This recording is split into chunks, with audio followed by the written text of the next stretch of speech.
वसीला उर्दू टीवी के नाज़रीन, प्रोग्राम सेहत और तंदुरुस्ती में हम गुफ्तगू कर रहे हैं मौसम गर्मा में धूप के असरात और इन असरात की वजह से इंसानी जिस्म में पैदा होने वाली तब्दीलियों और उनसे किस तरह इंसानी सेहत मुतासिर होती है। हमारे साथ शरीक हैं एमएम हॉस्पिटल के चेयरमैन और बच्चों के माहिर डॉक्टर महबूब पीर साहब। आइए उनसे इस मौजू पर गुफ्तगू करते हैं। डॉक्टर साहब, प्रोग्राम सेहत और तंदुरुस्ती में आपका इस्तक़बाल है। शुक्रिया। डॉक्टर साहब, हमारे नाज़रीन जानना चाहेंगे कि नॉर्मल टेम्परेचर क्या होता है? इंसान के जिस्म में यानी ह्यूमन बॉडी में नॉर्मल टेम्परेचर होता है 98.4 to 98.6 डिग्रीज फ़ारेनहाइट, यानी 37 डिग्रीज सेंटीग्रेड। टेम्परेचर इससे ज़्यादा हुआ तो भी प्रॉब्लम और टेम्परेचर इससे कम हुआ तो भी प्रॉब्लम। ये मेंटेन होना चाहिए। ये टेम्परेचर कैसा मेंटेन रहता है बॉडी में, इसके बारे में हमें थोड़ी जानकारी लेने की ज़रूरत है। बिल्कुल समझता हूँ। अगर सर्दी के ज़माने में हो या गर्मी के ज़माने में हो, ये टेम्परेचर का कांस्टेंट मेंटेन होता है, क्योंकि बॉडी में इतने चेंजेस आते हैं कि टेम्परेचर कांस्टेंट होता है। इसके लिए हमारे ब्रेन में हाइपोथैलेमस बोल के एक सेंटर होता है ब्रेन में। ये हाइपोथैलेमस है, ये पूरा टेम्परेचर, बॉडी का टेम्परेचर को कंट्रोल करता है। कैसा टेम्परेचर कंट्रोल करता है? 3 या 4 वजह से। अगरचे इंसान एक गर्मी में जाने का मौका है, उसको जाना ज़रूरत पड़े तो उसको ये हाइपोथैलेमस थोड़े केमिकल्स भेजता है बॉडी में। उसके ज़रिए से ये पसीना जैसे आता है। आप ये सब कुछ जानते हैं कि जब गर्मी के तो पसीना आता है। ये पसीना कैसा आता है, क्या हम फिर थोड़ी डिस्कशन के बाद बात करेंगे। पसीना आता है, ये पसीना जो आता है बॉडी में से बाहर दूसरे चमड़े के ऊपर यानी स्किन के ऊपर, ये बॉडी को कूल करता है। ये first and foremost important mechanism है। दूसरा मैकेनिज्म है जो हमारे रेस्पिरेटरी ट्रैक्ट के जरिए से यानी फेफड़े के जरिए से जो भी हमें सांस लेते हैं छोड़ते हैं, लेते हैं छोड़ते हैं, तो अंदर जो गर्मी है सांस से वो बाहर आती है सांस के जरिए से, और ऐसा ये टेम्परेचर मेंटेन करने को कोशिश होती है। But main temperature control is through sweat. और इसके बावजूद भी थोड़े केमिकल्स बॉडी में रिलीज होते हैं। ऐसा ये बॉडी भी थोड़ा चेंजेस ला के इसको मेंटेन करने की कोशिश करती है। सर, दूसरा सवाल ये है कि इंसानी जिस्म में पानी की कितनी मिकदार मौजूद होती है? टेम्परेचर, बॉडी टेम्परेचर मेंटेन करने के लिए बॉडी में पानी की ज़रूरत, वाटर की ज़रूरत बिल्कुल ज़रूरी है। Without water in the body temperature the body can not maintain. यानी पानी के बगैर जिस्म में गर्मी को हम बरकरार नहीं रख सकते। नहीं कर सकते। इसलिए मैं यहाँ यही बात करना चाहता हूँ कि इंसान के जिस्म में 60% of the body weight is water. Suppose एक इंसान का वजन 100 kg है, 100 kg है, तो 60 kg यानी 60 kg पानी होता है। माशाअल्लाह। सिर्फ 40 kg दूसरे रहते हैं। सपोज 60 kg का एक इंसान रहता है, 36 kg का वाटर रहता है, 24 kg का और दूसरे मसल्स वगैरह और हड्डी कुछ न कुछ हो सकता है। So water is very important in the body. अगर चाहे वाटर कंटेंट ज़्यादा हुआ तो भी प्रॉब्लम है, कम हुआ तो ये प्रॉब्लम है, इसको मेंटेन करना बिल्कुल ज़रूरी है. This is again maintain the brain through various mechanisms, kidneys, lungs, sweat, urine, motion and so on so forth. तो मैं एक बात यह कहना चाहता हूँ, ये 60% बॉडी का एक कांस्टेंट होता है कि कल हुआ तो प्रॉब्लम ज़्यादा होता तो हमने नहीं कहा, मगर ये 60% बॉडी वेट मेंटेन करने के लिए इंसान डेली कितना पानी पीना चाहिए? नॉर्मली अगर टेम्परेचर नॉर्मल है, ना सर्दी ना गर्मी, और ओवर वर्क नहीं करता है इंसान, नॉर्मल वर्क करता है, तो उसको 1.8 to 2 liters of water is required per day. 1.8 litre से 2 लीटर तक उसको जरूरी चाहिए. मैं सिंपल एक फार्मूला कहता हूँ, बॉडी वेट कितना भी हो, 30 to 34 ml of water पर kg पर डे से हमें कैलकुलेट करते हैं. क्यों ये चेंज कैसा होता है? अगर मैं थोड़े में ऑफिस में बैठ पे रहती, AC में रहती, काम कुछ करने के लगता है, ऐसे में थोड़े वाटर कम चाहिए. इनको 30 बराबर. जो आदमी बाहर फिरते हैं नॉर्मल तौर से, थोड़े बाहर फिरते ये काम चलने का वगैरह करते हैं, उनको 34 की ज़रूरत पड़ती है. ये कैलकुलेट रफली कर सकते हैं पर डे. तो ये एक दिन में 2 लीटर पानी की जरूरत पड़ती है, अप्रॉक्सीमेटली 2 लीटर से पानी. तकरीबन. ये it is not constant, it depends upon the activity. Suppose एक आदमी है बहुत ज़्यादा काम करता है, जो स्ट्रेनियस वर्क करता है, उन्हें जाकर दौड़ता है, एथलेट होता है, उससे दौड़ता रहता है, उसको बहुत ज़्यादा पानी जरूरत पड़ता है, उसको 3 लीटर की जरूरत पड़ सकती है. और थोड़े बैठ कर रहते, कुछ दिन का काम करते हैं, उनको कम भी रहती. थोड़े बीमार लोग हैं और उनको भी बिल्कुल हल भी नहीं सकते, उनको कम भी पड़ती है. ये एवरेज है.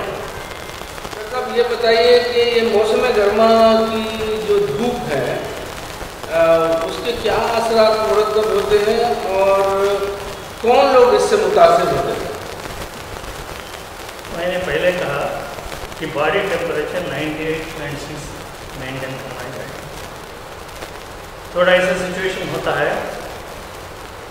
कि गर्मी के मौसम में बाहर जाना चाहिए, वो जाना ज़रूरी पड़ती है काम के लिए, थोड़ी खेती बाड़ी का काम हो और दूसरा प्रोफेशनल कोचिंग प्रोफेशनल वर्क हो, थोड़ा एथलेट्स हो, कोई बाहर जाना ही पड़ता है.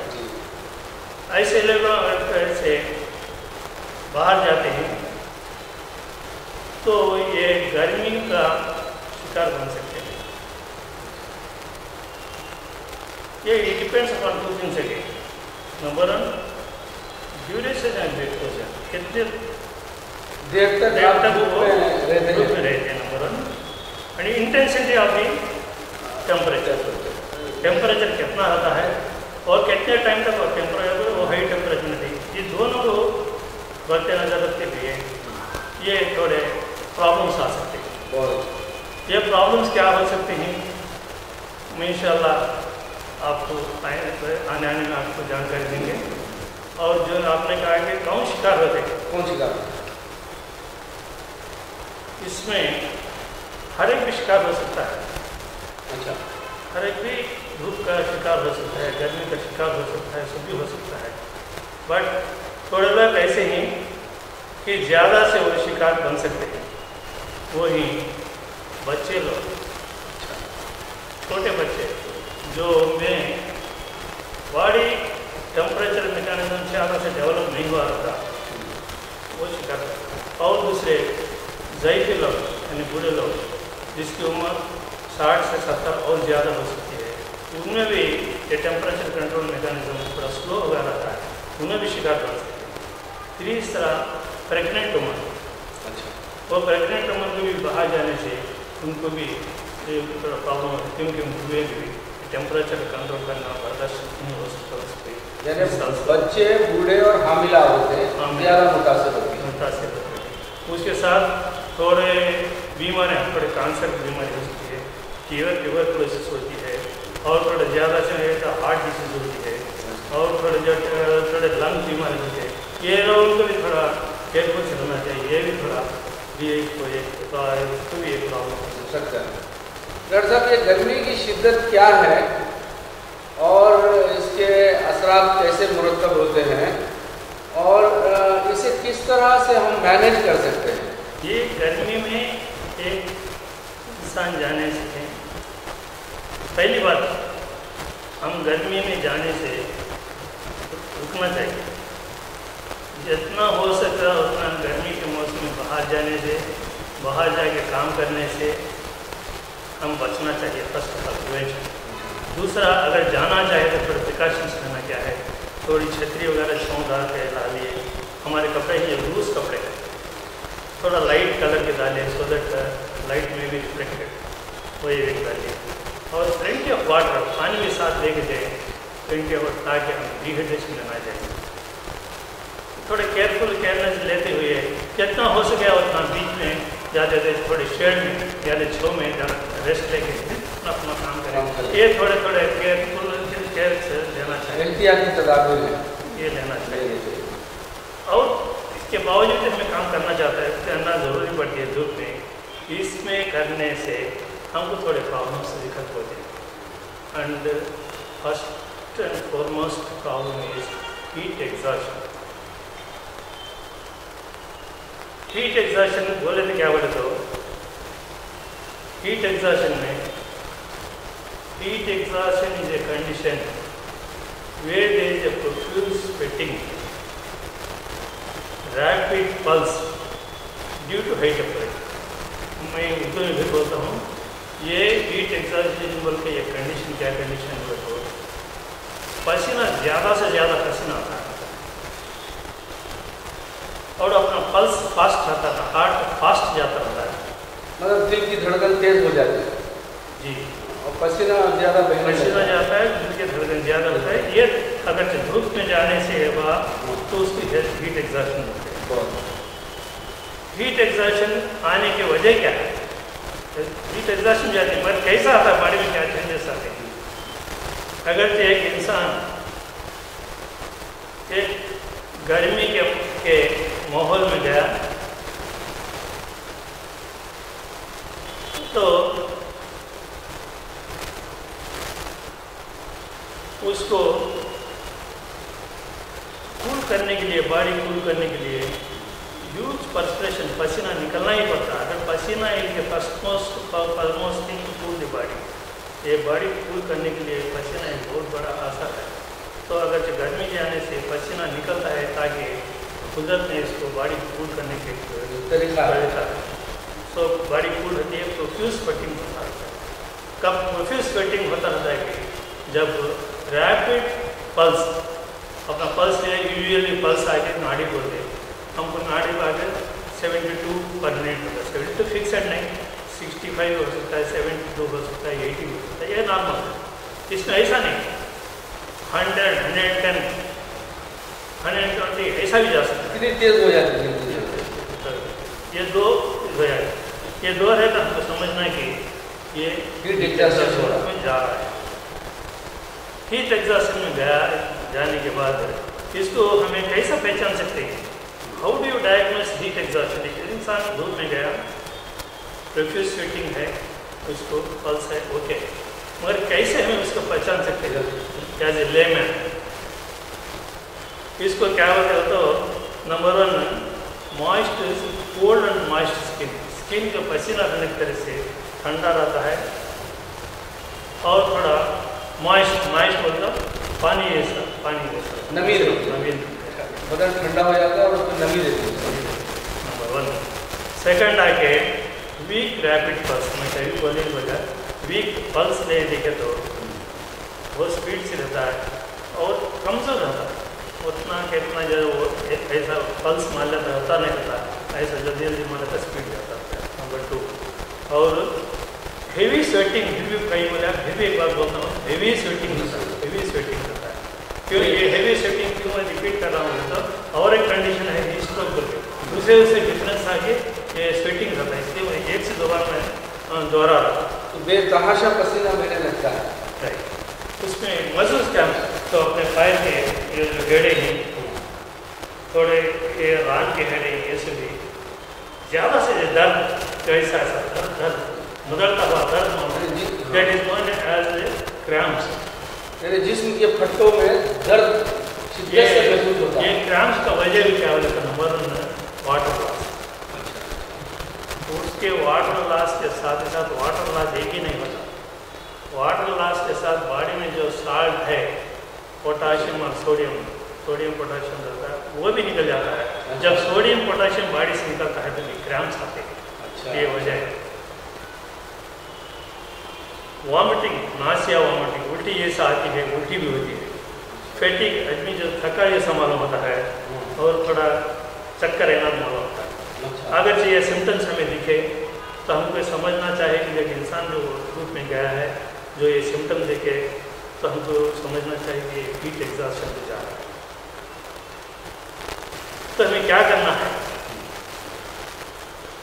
उसको इमीडिएट से जो काम कर रहा है उस इमीडिएट से काम से रोकना, immediately stop the work, immediately stop the work. उसको एक ठंडी सी जगह में, अगर पेड़ के झाड़ के नीचे रहो या एक ठंडा कैमरा रहो, जहाँ मेरे को इमीडिएट से ला के लाना है। थर्ड, एक ठंडा सा कपड़ा लेके उसको जिस्म को से भी पोंछना है। एक कपड़ा पिशानी पे डालें और एक दो कपड़े थोड़े लेके पानी में भिगा के बगल में और ग्राइंस जो चड्डियाँ उधर भी रखे और कपड़ा सब पोंछ को रखना है। अगर हो सके तो फैन, एयर कूलर, अगर हो सके तो भी नजदीक था तो एयर कंडीशन, ये सब रखना चाहिए। उसके साथ ही साथ जितना हो सके उतना ठंडा पानी पिलाना चाहिए। ये पिलाने से वो 10 या 15 या 20 मिनट में वो ठीक हो जाता है, नॉर्मल हो जाता है। अगर जो वो 20 मिनट के बाद भी वो नॉर्मल नहीं हुआ, सेम कंडीशन पर से ये जो स्वेटिंग है, रैपिड पल्स है, वॉमिटिंग है, क्रैम्प्स है, वो भी परसिस्ट है, तो हमको समझना चाहिए वो कॉम्प्लिकेशन जा रहा है। तो उसको हमने इमीडिएट से जिसने क्या एक डॉक्टर के बाद जो करीब में डॉक्टर होता है उसके पास ज़रूर लेके जाना है। उसके डॉक्टर के निगरानी में उसको ट्रीटमेंट देना है।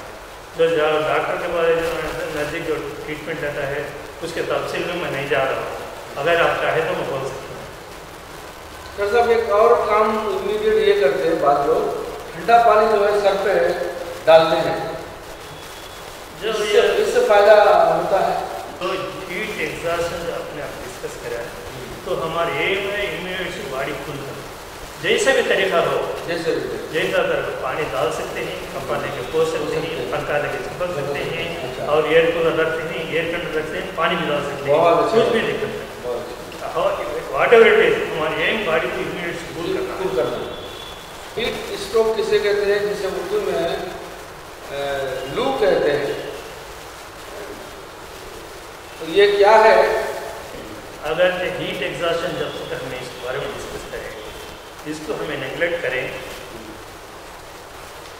तो हीट स्ट्रोक में जा सकता है। अच्छा, heat exhaustion is a reversible condition. Heat exhaustion is a reversible. Heat exhaustion एक फिर नॉर्मल को ला सकते हैं इंसान को थोड़े से केयर लेने से, जैसे मैं कहा ठंडा पानी डालने से, फैनिंग करने से और कूलर रखने से और कुछ बगला में या ग्राइंस में पानी रहे, ठंडा पानी कपड़ा रखने से, एयर कंडीशन रखने से, ज़्यादा से ज़्यादा पानी पिलाने से, ये नॉर्मल इंसान 20 से 25 मिनट में नॉर्मल रहता है। ये प्रॉब्लम हो सकती है। अगर हमें ये जो सिम्टम्स देख के भी हमें एहतियात नहीं करें, नेगलेक्ट करें, तो दैट पर्सन में गो टू हीट स्ट्रोक। अच्छा, heat stroke is very dangerous. It is life threatening condition के जानवर होता है। हमको ये हीट स्ट्रोक से कोई भी जाने से हमको रोकना चाहिए, हम इसका शिकार बनने से भी बचना चाहिए। सो हीट स्ट्रोक में क्या होता है, मैंने कहा हीट एग्जॉस्शन में body will be very cold, ठंडा रहती है और मॉइस्ट रहती है बॉडी और रैपिड पल्स रहता है। मगर हीट स्ट्रोक ऐसा नहीं, जिसने मैं कहा ये symptoms week pulse, muscle cramps, dizziness यानी चक्कर जैसा आना, और जो वॉमिटिंग सेंसेशन में ये सब भी रहते हैं। अच्छा, ये सब जो स्ट्रोक करते हैं, फेंटिंग, ये सब रहते हैं। उसके साथ डिफरेंस क्या है बोले तो इसमें बॉडी कूल रहती है हीट एग्जॉशन में, इसमें बॉडी कूल रहती है एग्जॉशन में, इसमें बॉडी हीट रहती है। अच्छा, क्योंकि जो बॉडी वाटर है वो वाटर निकल के पसीना आने की वजह से वाटर बॉडी में नहीं, there is no water in the body to come sweat. अच्छा, so the body can not further sweat produce हो सकता नहीं, और बॉडी कूल हो नहीं सकती, इसलिए बॉडी हीट रहती है। अच्छा, सन स्ट्रोक में या हीट स्ट्रोक में बॉडी गर्म रहती है, क्योंकि जो पसीना जो पानी बदल जाता रहता है वो पूरी तरह बाहर निकल जाता है और ठंडा होने के कोई इम्कान नहीं रहते। Yes, that become cool. उसके साथ साथ जो टेम्परेचर अभी मैंने बोला था, हीट एग्जॉशन में पल्स स्पीड ज़्यादा होता है। ये इसमें हीट स्ट्रोक में स्पीड तो ज़्यादा है, मगर इसे बोलते हैं रेसिंग हॉर्स हार्ट बीट हो गया। अच्छा अच्छा अच्छा, थोड़ा सा रेसिंग होना जितना हो सकता है उतना स्पीड से, ये पल्स बीट यानी हार्ट बीट उतना स्पीड से मान लेना है। घोड़े की रफ्तार से दिल की धड़कन, यस, घोड़े की रफ्तार जैसे तेज हो जाती है। अगर ये बॉडी टेम्परेचर किया जाता है, उसके साथ साथ जो मैं सिम्टम्स कहा था सीधे सब रहता है। और एक इसमें इंसान कंफ्यूज हो जाता है। अच्छा, नंबर इमीडिएट कंफ्यूज के साथ साथ एक फिट्स यानी भय ऐसी आती है। अच्छा, और अनकॉन्शियस में आता है, हाँ, अनकॉन्शियस में आता है, अनकॉन्शियस आते ही स्ट्रोक होते हैं। सो ही स्ट्रोक कब होते हैं? जब गर्मी के माहौल में एक इंसान अनकॉन्शियस होता है, उसका बॉडी टेम्परेचर हाई रहता है, हीट रहती है, और उसका पल्स रेसिंग हार्ट के जैसा जो स्पीड से आता है, ये तीन रहे तो उसको हीट स्ट्रोक होते हैं। वो heat stroke is very dangerous. उसको इमीडिएट से अटेंशन लेना चाहिए, अगर से नहीं ले तो जान का धोखा हो सकता है। जान का धोखा कैसे है? तो बिकॉज बॉडी में वाटर सर्कुलेशन नहीं रहता, वाटर नहीं रहता, वाटर से कितना वाटर नहीं रह सकता। इससे द पर्सन में going to what is known as multi organ failure, multi organ failure जा सकता है। जैसे यानी किडनी फेलियर, अच्छा, लीवर फेलियर,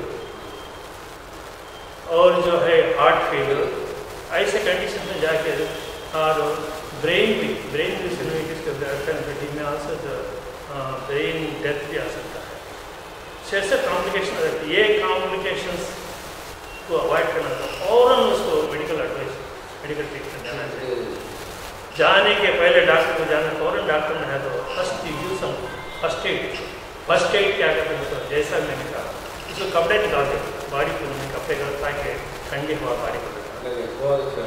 दूसरा क्या तो उसको बॉडी को कूल रखो, जैसा मैंने कहा सीट एग्जॉस्ट बॉडी में पानी लगाओ, आइस लगाओ, कुछ भी लगाओ करो। थर्ड, जो फैन हो, एसी है, जो कितना हो सकता है फैन, ऐसा व्यक्ति को बॉडी कूल करने का।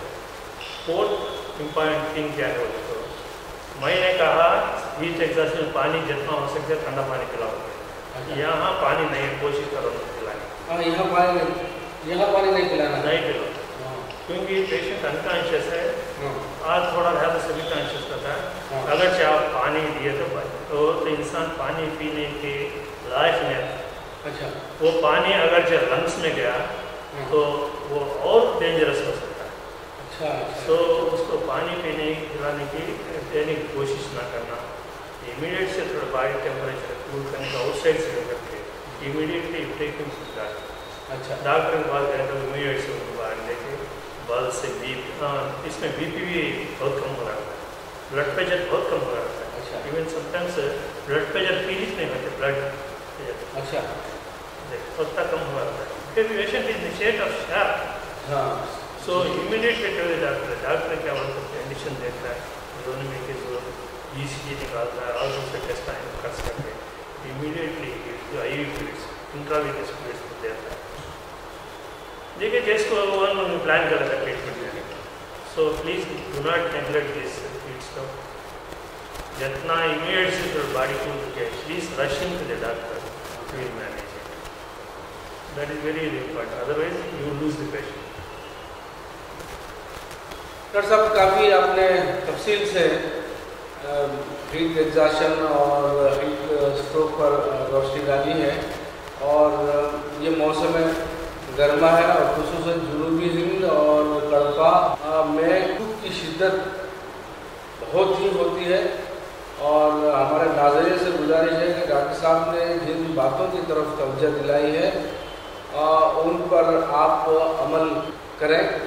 और डॉक्टर साहब ये डिहाइड्रेशन किसे कहते हैं? ये धूप में इंसान एक्सपोज होने से भी डिहाइड्रेशन हो सकता है। कहीं बोले तो अगर इंसान धूप में ज़्यादा पड़ता है और टेम्परेचर ज़्यादा हो उसके बॉडी में वाटर कम होता है, साथ ही साथ वॉमिटिंग भी होती है, डायरिया भी होता है। डायरिया होता है।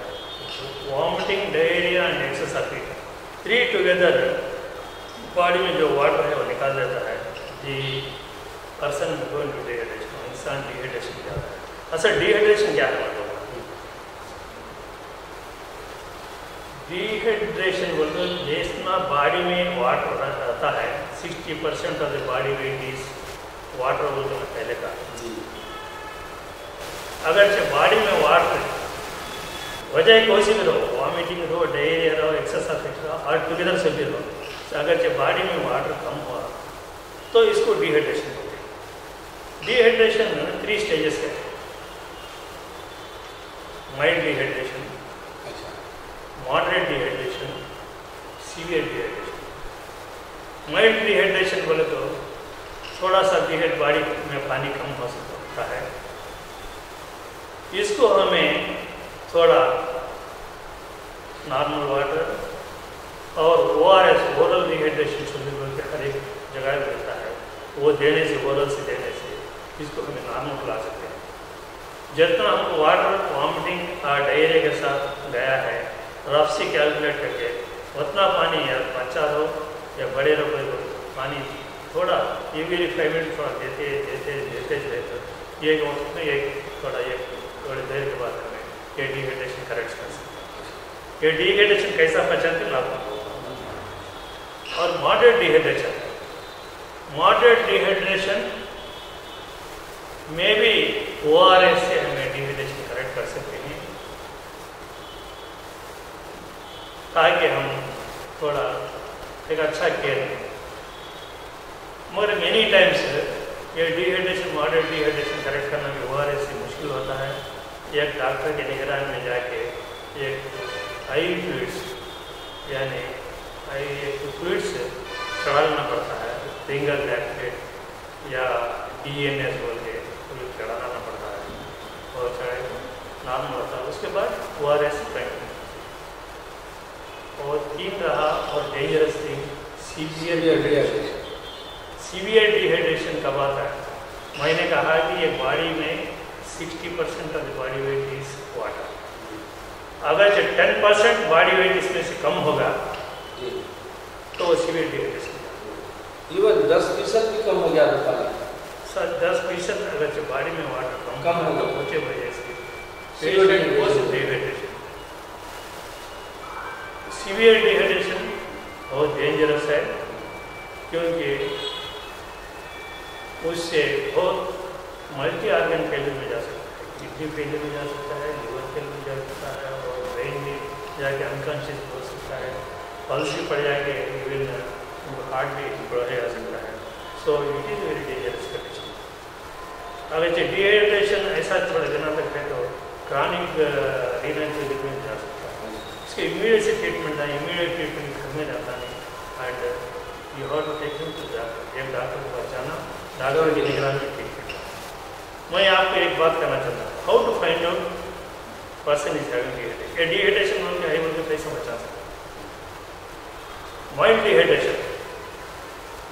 डिहाइड्रेशन में या बच्चा हो या बड़े हो कोई भी हो उसको प्यास महसूस होती है, थोड़े वीकनेस महसूस करता हो, काम में हमें एक दिलचस्पी नहीं रहती, सुस्ती पैदा हो जाती पैदा। अगर क्लियर है तो हमको समझना चाहिए कि डिहाइड्रेशन है, वॉमिटिंग है, डायरिया है या धूप से है। उस माहौल में जब ऐसे कोई भी एक लोग ज़्यादा थर्स्ट यानी सोच रहे गए, वीकनेस हो गए और थोड़ा भी काम करने में दिलचस्पी नहीं थी, हमको ये माइल्ड डिहाइड्रेशन में क्या हो गया, हमको एक अंदाजा लगता है। इसको हमें इमीडिएट से काम से रुका के और जो डायरिया हो रहा तो उसको ट्रीटमेंट देते हुए ORS देना चाहिए। अच्छा, सिंपल वाटर देने से थोड़ा प्रॉब्लम्स आते हैं। कैसे बोले तो डिहाइड्रेशन में सिंपल वाटर ही नहीं जाता, वाटर के साथ साल्ट्स भी जाते हैं। अच्छा, सोडियम, पोटाशियम, बाइकार्बोनेट, जिससे सारी जाते हैं। अगर सिंपल वाटर दिए तो ये नहीं रहते, इसके कॉम्प्लिकेशंस आते हैं। अच्छा, सो ORS is very important. Second है मॉडरेट डिहाइड्रेशन। मॉडरेट डिहाइड्रेशन कैसे पहचान बोलते हो? मॉडरेट डिहाइड्रेशन में थर्स्ट और ज़्यादा होता है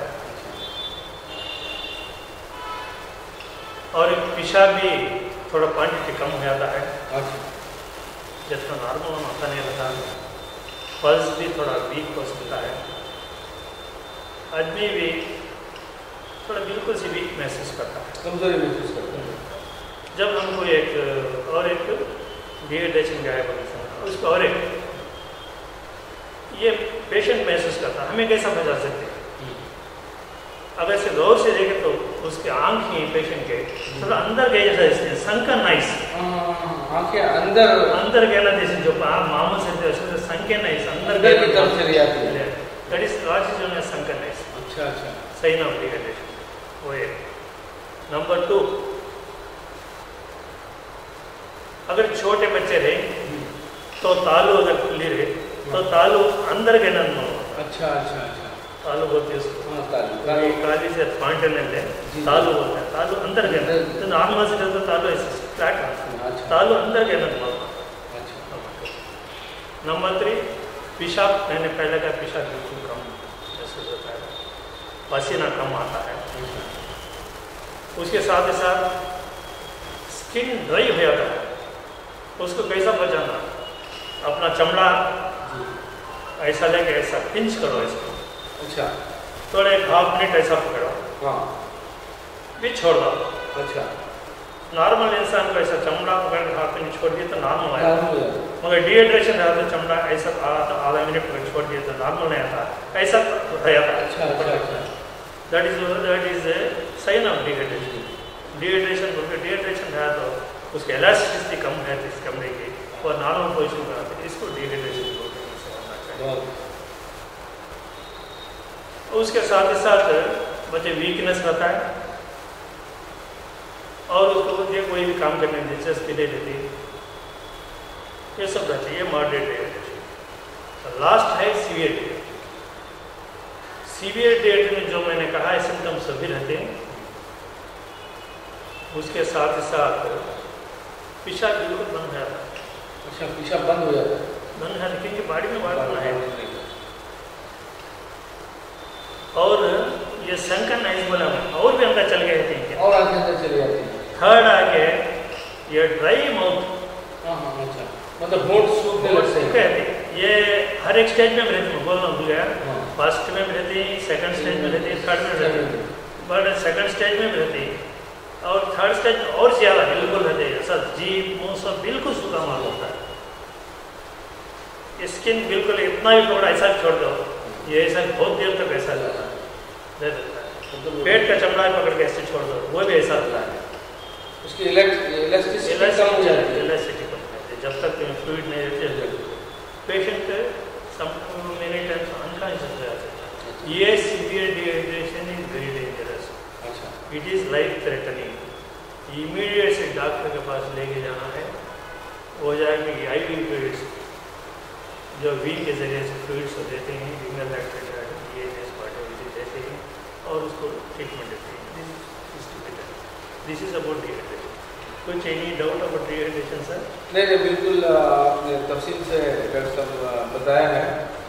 और ये जो डिहाइड्रेशन की जो 3 मंजिलें हैं, जो उसके 3 स्टेप्स हैं, उस पर भी आपने रोशनी डाली है कि पहले जो है जो माइल्ड डिहाइड्रेशन होता है, उसके बाद मॉडरेट डिहाइड्रेशन होता है, उसके बाद जो सीवियर डिहाइड्रेशन होता है। Severe dehydration very dangerous. हाँ, सीवियर डिहाइड्रेशन में इंसान की जान भी जा सकती है। इमीडिएट से डॉक्टर के पास ले गए और फौरन जो है डॉक्टर से रुजू करने की ज़रूरत महसूस होती है। ये धूप की जो शिद्दत है, बाज़ बीमारियों पर ये किस तरह से असरअंदाज होती है? गर्मी के मौसम में थोड़े जो बीमारी हैं, कॉमन डिसीज हैं हमारे, ये थोड़े इफेक्ट हो सकते हैं। For example diabetes, very common disease. जी जी जी। डायबिटीज़ में हमें इंसुलिन लेते हैं। अच्छा। तो इंसुलिन इमीडिएट से अब्जॉर्ब हो जाता है बॉडी में। इंसुलिन दे थोड़ा देर लगता है अब्जॉर्ब होकर थोड़ा काम करने के लिए, इमीडिएट से अब्जॉर्ब होता है। अच्छा। रीज़न क्या अब्जॉर्ब होने के इमीडिएट से? जी। ये जो टेम्परेचर ज़्यादा होने जरिए से जो ब्रेन से सिग्नल्स आके हमारे जो ब्लड वेसल्स हैं, आर्टरीज, वेन्स की, वो डायरेक्ट होते हैं। अच्छा अच्छा अच्छा। ये टेम्परेचर मेंटेन करने के एक मैकेनिज्म है। अच्छा। डायरेक्ट होते हैं। वो डायरेक्ट होने से क्या होता है तो इंसुलिन जल्द उसके साथ साथ उसके सेंसिटिविटी भी, इंसुलिन सेंसिटिविटी भी ज़्यादा होती है। अच्छा। ये 2 वजह से इम्यूनिटी आती है। और जो मरीज जो इंसुलिन था वो हाइपोग्लाइसीमिया में जाने का पॉसिबिलिटी है। हाइपोग्लाइसीमिया तो ये बॉडी में जो ग्लूकोज है वो सडन से कम हो जाता है। बहुत अहम नुक्ते की तरफ आपने तवज्जो दिलाई है डॉक्टर, क्योंकि डायबिटीज के पेशेंट तो बहुत आम है और इंसुलिन तो लेना उन्हें ज़रूरी होता है, मगर डॉक्टर ने किस तरह से एहतियात बरते? जो इंसुलिन डोसेस है, डॉक्टर ये सलाह लेते हुए इसको एडजस्ट कर लेना पड़ता है। अच्छा अच्छा। प्रॉब्ली डोज कम कर लेना पड़ता है। अच्छा। और आउटडोर जाने का और थोड़ा गर्मी के एक्सपोज होने का कम करना। अच्छा। जितना हो सकता है वो इंडोर होना, धूप से बचने की कोशिश करें। इतना कितना हो सकता है उधर करना चाहिए। अगर ज़रूर बाहर जाना नहीं पड़े तो उसको हमारी एक डॉक्टर के मशवरा लेके इंसुलिन लें। इंसुलिन एडजस्ट कर सकते तो डॉक्टर सलाह दे सकते हैं। और दूसरा है हार्ट अटैक। हार्ट अटैक के बारे में इस उम्र में बोलना चाहता हूँ। हार्ट अटैक समर्स में कम, विंटर में ज़्यादा। वजह क्या है सर उसकी? इसका मैं बोलता हूँ। हार्ट अटैक क्यों आता है? Heart attack comes because heart को ब्लड सप्लाई कम होता है। अच्छा अच्छा अच्छा। जो आर्टरीज हार्ट के ही वो थोड़े नैरो हो जाते हैं। जी जी। वो नैरो होने से blood supply to the heart कम हो जाता है। वो कम हो जाएगा, पेशेंट हार्ट अटैक आता है। सो वो ट्रीटमेंट ले सकती है, सडन से मौत का शिकारी बन सकता है। ये गर्मी के मौसम में क्या होता है? इसके पहले मैं कहा कि आर्टरीज, वेन्स डायलेट होते हैं, मतलब वो खुल जाती हैं, खुलते हैं थोड़ा ज़्यादा। खुल गए तो हार्ट को ब्लड सप्लाई इम्प्रूव होता है। अच्छा अच्छा अच्छा अच्छा। नेचुरल से इम्प्रूव होता है। जी जी जी। नेचुरल से इम्प्रूव होता तो definitely heart attack rates will definitely come होता है। अच्छा। सर्दी के मौसम में हार्ट रेट्स सभी नैरो होते हैं, so heart attack is more. गर्मी के मौसम में heart vessels and arteries, veins, whatever it is, dilate होते हैं, blood supply to the heart is increased, the number of heart attacks is less. बहुत अच्छी बात कही आपने। फर्टिलिटी, फर्टिलिटी के बारे में बात करो। फर्टिलिटी बोलते हैं, जानते हैं, एक पेशेंट जो क्या बोलते हैं उसको उर्दू में, प्रेग्नेंट बनने को क्या बोलते हैं? हाँ, मतलब हामिला। जी हाँ, हामिला जी। जो हामिला बनने होने, समर में हामिला जो होता है इसके चांसेस भी कम है। हाँ, हमल ठहरने के चांसेस कम है। अच्छा, इसकी वजह है, जिसके वजह मैं बोलता हूँ जो मेल से जो स्पर्म्स आते हैं, जी जी, ये संबंध में थोड़ा वो इनएक्टिव है। अच्छा अच्छा, एक्टिविटी कम हो जाती है। अच्छा, नंबर 1, गर्मी की वजह से एक्टिविटी कम हो जाती है। दूसरा, जो फीमेल में जी जी, जो ये स्वम को रिसीविंग कैपेसिटी होती है, जी जी, वो भी कम हो जाती है। अच्छा अच्छा, स्पर्म्स पे वीक हो जाती है, इनको रिसीविंग कैपेसिटी होती है, यूट्रस में कम रहती है। इसकी वजह से ये फर्टिलाइजेशन थोड़ा कम होता है, इसलिए chances of this fertilization are less in some when compared to metal. यहाँ एक बात मैं कहना चाहता हूँ, दिस इज नॉर्मल, इसे कुछ भी नहीं कर सकते। हमारे जो ये क्या बोलते हैं व्यूअर्स हैं, उसमें थोड़े बच्चे थोड़ा रेयर में इसके IVF को जाते रहते हैं। अच्छा, IVF को जानते हैं ना, इन विट्रो फर्टिलाइजेशन। अच्छा, तो आर्टिफिशियली वो बच्चे को फर्टिलाइज करके एक हामिला होने की कोशिश करते हैं। जी हाँ, जी हाँ, फर्टिलाइजेशन सेंटर्स है। जी जी, वहाँ भी the chances of success of this IVF is less। अच्छा अच्छा, ये IVF का सक्सेस होना भी लेस है, कम है। इसके वजह क्या है बोले तो, ये जो गर्मी के मौसम में यूट्रस का लाइनिंग जो है, अच्छा, जो उसे एंडोथेलियम बोलते हैं, अच्छा, वो थोड़ा थिन बनता है। हाँ, मतलब रहम की जो दीवार होती है वो पतली हो जाती है। अच्छा, इसलिए जो इन विट्रो फर्टिलाइजेशन के जब वो ये भी स्पर्म गया थे, अच्छा, उसे जाके ठहरने के लिए एक ठीक नाइडस नहीं होता है। अच्छा, एक प्लेटफॉर्म ठीक से, हाँ, एक मुकाम नहीं मिलता। इसलिए वो भी सक्सेस ज़्यादा नहीं होते। जैसा जो गर्मी सर्दी के मौसम में जो IVF सक्सेस होता है, ज़्यादा है, गर्मियों में कम होते हैं। ऐसा ये गर्मी के ज़माने में थोड़ा कम होता है, क्योंकि हमारे ज़्यादा हमारे जो व्यूअर्स हैं वो भी IVF कराने वाले कोई कर सकते हैं, उनको भी एहतियात बरतने की जरूरत है गर्मियों की दिनों में, क्योंकि ये पैसा वगैरह का काम है। और तीसरी बात है, वेरी वेरी कॉमन सबको भी ये किडनी स्टोन्स, ये समर में पानी कम भी है तो किडनी स्टोन्स बढ़ते हैं। अच्छा, सो जो पानी है ज़्यादा से ज़्यादा पीना है ताकि हमें किडनी स्टोन से बचे। मैं बोला जो पानी बारी वाले थोड़ा ये बना होगा, किडनी स्टोन टेंडेंसी है और थोड़ा ज़्यादा देर अच्छा ताकि वो किडनी स्टोन फॉर्म होने से बच सकते। और ये क्या था, हमारे यंग लेडीज थोड़े रोसेशिया बोल के कंडीशन है। अच्छा, यंग लेडीज को वाइस रोसेशिया बोलते हैं, ऐसे स्वेलिंग्स आते हैं ये कल्ले पर। अच्छा, गालों पर सूजन सूजन जैसा, वो हमारे रफ्तार में पिंपल्स होते हैं। हाँ, पिंपल्स, अच्छा अच्छा अच्छा, महासे जी जी, वो पिंपल्स ज़्यादा होने का चांस है। अच्छा, गर्मियों में। इसलिए हमारे जो कॉस्मेटिक को जो इम्पोर्टेंस देते हैं लेडीज बॉयज वगैरह हैं, वो जितना हो सकते वो बाहर जाने से थोड़ा रोके ताकि पिंपल्स की प्रॉब्लम भी कम हो जाए। और थोड़े आर्थराइटिस, थोड़े गुड़िया में दर्द, ये कमर में दर्द, और जो ये क्या बात है हिप में पेन, और थोड़ी थोड़ी ये कलाइयों में, एंकल में पेन, कलाइयों में दर्द, गर्दन में दर्द, सब पेन होते हैं। ये पेन भी संबंध में ज़्यादा है। अच्छा, शायद इसका वजह भी है कि बॉडी में वाटर कम हो सकता है। बॉडी में वाटर कम था तो जो कार्टिलेज जैसा है तो जॉइंट्स को मूवमेंट के लिए दो जॉइंट्स के बीच में ये कार्टिलेज जैसा एक सॉफ्ट टिश्यू रहता है, स्पंज जैसा। अच्छा, शायद उसको जो है कि वो जो वाटर मिलना है उसको मिलने में कम हो सके, ये मूवमेंट में भी पेन हो सकता है जी।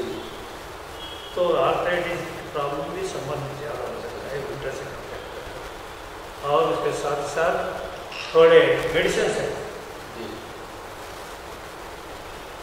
खासकर पेन किलर्स मैं रेगुलर यूज़ करते हैं। Pain killer, paracetamol, diclofenac, ibuprofen, ऐसे जो मेडिसिन हैं, ये मेडिसिन से भी क्या है बोले तो सेंसिटिविटी आ सकती है।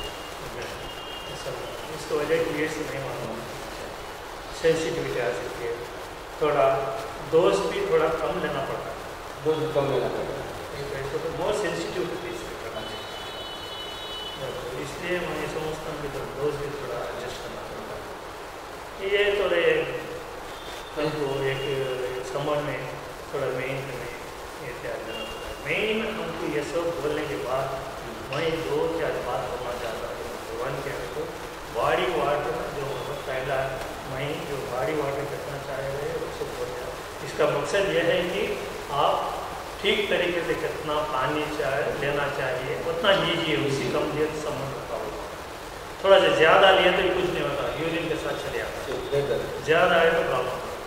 और एक थोड़े लोग नहीं पानी पिए तो कुछ होता है, पीते पीते पीते हुए वो वाटर इंटॉक्सिकेशन आता है, बॉडी टॉलरेट नहीं करती, उससे भी प्रॉब्लम है, उससे एक लिमिट है।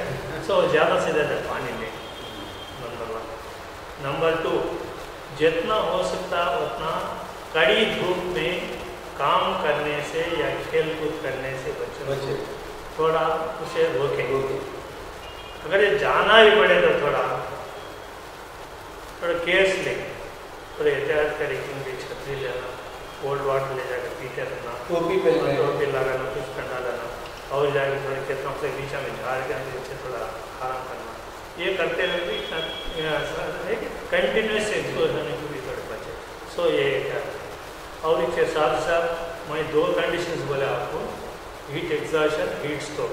जब तक हीट एग्जॉशन हो सकता है जान का होता नहीं, ये रिवर्सिबल कंडीशन है, नथिंग टू वरी।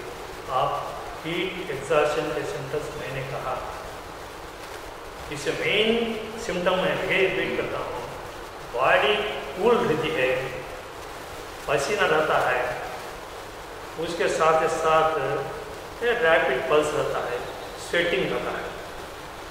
अगर चाहिए स्वेटिंग, कूल बॉडी, रैपिड हाथ होके उसके साथ ये सब है ना, एक क्रैम्स, वॉमिटिंग से डिजीनेस क्या भी है, don't worry, take him to a cool place. जो भी whatever method is available, जो भी मेथड्स अवेलेबल, उससे बॉडी को कूल करने की कोशिश करें। ठंडा पानी से लो, आइस का पानी से लो, फैन के ले लो, आज जब तक लो, पूरे वाटर को ले लो, AC लो, कुछ भी लो, आप बॉडी ठंडा करने लो, ताकि वो एग्जॉशन से, हीट एग्जॉशन से बच सकता है। और with in 15 to 20 or 25 minutes में नॉर्मल आ सकता है। 15 to 25 मिनट्स में नॉर्मल नहीं आया तो आप दिन में एक डाउट करें कि ताकि क्या हो, कहाँ कुछ हो, क्या हीट स्ट्रोक में जा सकता है क्या, वो क्या आपको डाउट करना चाहिए, उसके डॉक्टर के पास लेके जाना चाहिए, ताकि वो डॉक्टर देखे कंडीशन देखे ट्रीटमेंट। सो हीट एग्जॉशन जब आता है, immediately please attend it and give some precautionary treatment when management reach out to it.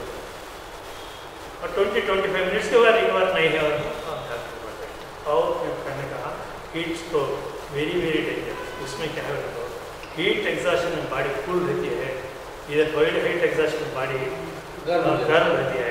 Temperature इस बॉडी में भी 105 ऐसा हो सकता है तकरीबन। उसके साथ ही साथ बॉडी है क्या बोले हमें पर्सपिरेशन, स्वेटिंग रहता है, इसमें स्वेटिंग नहीं रहता। हार्ट के बारे में बोला, हार्ट है रैपिड रहता है, 100, 110, 120 रहता है। इधर ऐसा नहीं, 180, 200 जस्ट रेसिंग हार्ट के नाम बोले कंपेयर करें नहीं, तो स्पीड किधर भी जा सकता है। उसके साथ ही साथ जो वॉमिटिंग, नासिया, डिजीनेस रहता है, उसके कन्वर्शंस आ सकते हैं, कन्वर्शन से वही जैसा आ सकता है, अनकॉन्शियस हो सकता है। उसको फौरन आप डॉक्टर के पास जाने के तो बॉडी कूल करने की कोशिश करें और फौरन एक डॉक्टर के पास लेके जाएंगे, ट्रीटमेंट दें ताकि उसको जान को कैसे हम बचा सकते हैं। अगर हमें इतिहास नहीं करे तो हमको जहाँ उसको जान खतरा हो सकता है, वो मर भी जा सकता है। आप हीट से एग्जॉस्ट हीट तो दोनों के बारे में डिफरेंस करके आप इजहार कर दो, बस मैं बोलने का मकसद हुआ। नाज़रीन, इन दिनों हमें धूप की शिद्दत का सामना है और धूप की शिद्दत की वजह से जो इंसानी ज़िंदगी को ख़तरात लाहक हो सकते हैं उनका भी डॉक्टर साहब ने जिक्र किया है और उन तमाम बातों पर तवज्जो दें जो हमारी सेहत से मुताल्लिक़ हैं। खुसूसन धूप की शिद्दत की वजह से हमारी सेहत पर जो असरात मुरतब होते हैं उनसे मुताल्लिक़ एहतियात बरतने की ज़रूरत है। डॉक्टर साहब, बहुत बहुत शुक्रिया आपका कि आपने मौसम की मुनासिबत से सेहत व तंदुरुस्ती से मुताल्लिक़ जो मालूमात आपने फराहम की हैं वो हमारे नाज़रीन के लिए यकीनन मुफीद साबित होंगी और हम आपके शुक्रगुज़ार हैं। वसीला टीवी जिम्मेदारों को बहुत शुक्रिया अदा करता हूँ, क्योंकि मेरे को या 2 या 4 बातें ये जो मौसम के बारे में कहने को एक मौका दिया। मैं ये उम्मीद करता हूँ कि जो हमारे व्यूअर्स हैं वो सब इसको समझने की कोशिश करें और जितना हो सके इसको फॉलो होने की और इसे धूप से बचने की कोशिश करें। इस सिलसिले में अगर कोई शक व शुबहात आपके जहन में हो तो बराए करम स्क्रीन पर दिए हुए नंबर पर आप रब्ता कायम करें। नाज़रीन, सेहत व तंदुरुस्ती के अगले प्रोग्राम में किसी और अहम मौजू पर हम डॉक्टर साहब से गुफ्तगू करेंगे। तब तक के लिए इजाज़त दीजिए।